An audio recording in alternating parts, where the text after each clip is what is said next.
le Stella Maru a été construit en 1957 au Japon et il était caractérisé par la présence d'un pont, d'un mât et de 5 cloisons étanches.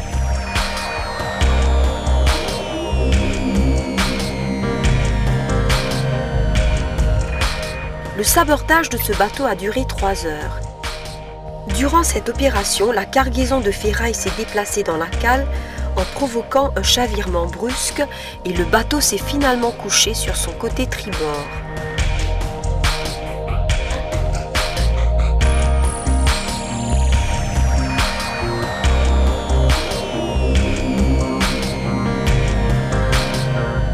Depuis le 6 décembre 1987, il a été colonisé par diverses espèces, car la structure d'un bateau se prête tout à fait à l'habitat recherché par les poissons.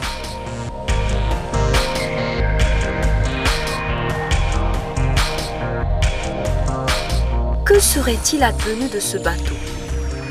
Il serait resté longtemps dans le port ou alors on l'aurait découpé en morceaux pour l'envoyer à la ferraille. À ce jour, il est devenu un refuge où il y a un bouillonnement de vie sous-marine fantastique.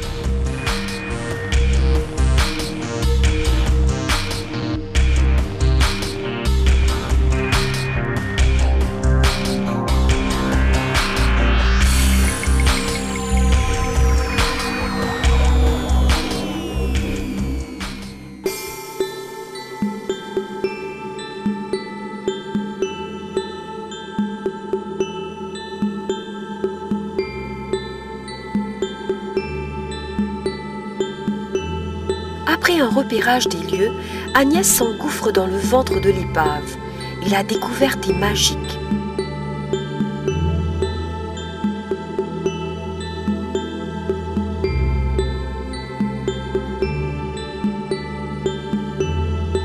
Les lions gros yeux ont squatté les lieux. Ils aiment se cacher le jour dans des abris rocheux. Et ils sont là. Ils sont en grand nombre et semblent nous dire « prière de ne pas déranger ».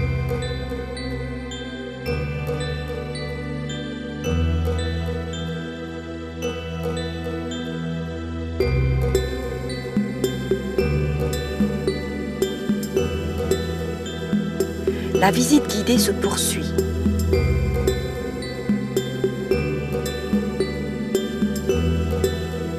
Le cateau, dit poisson perroquet, prend son petit déjeuner et ne semble nullement perturbé par notre présence.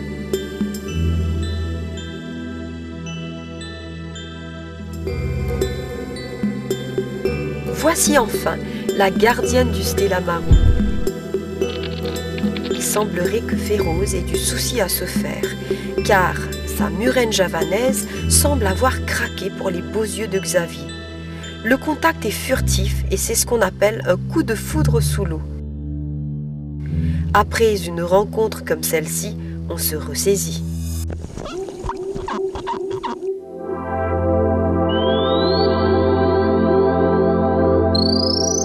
Agnès a décidé de leur voler la vedette aujourd'hui et les demoiselles noires, des pavillons jaunes, valsent autour d'elle.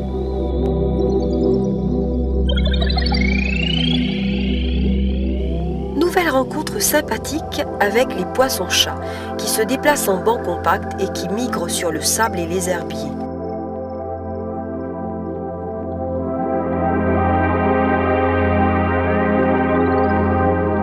On les a sûrement dérangés vu leur réaction. À quelques mètres de là, Xavier, le chasseur d'images, a repéré un objet insolite. Ne soyez pas surpris, nous rencontrons toujours toutes sortes de choses jetées par l'homme sous la mer. Il s'agit bien d'un vélo qui, heureusement, fait le bonheur de ce petit poisson inoffensif. Celui que nous venons de rencontrer est un Sphyrina barracuda. Les barracudas sont des poissons qui attaquent lorsqu'ils sont provoqués. Les incidents avec les hommes sont extrêmement rares, bien que les barracudas suivent parfois des plongeurs de scaphandres à travers le récif, ce qui peut donner une sensation inconfortable. Celui-là ne nous a pas inquiétés du tout et nous continuons notre petit bonhomme de chemin.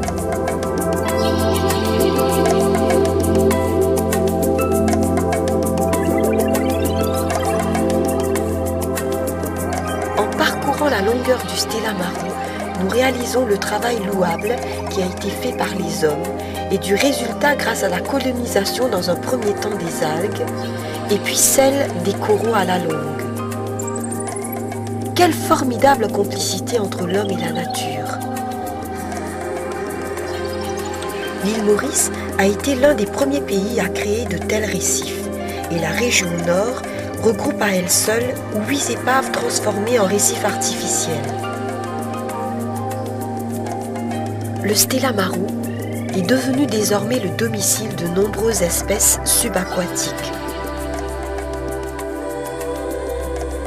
C'est une preuve que l'homme destructeur peut prendre du recul et agir avec conscience en contribuant à la conservation du milieu récifal.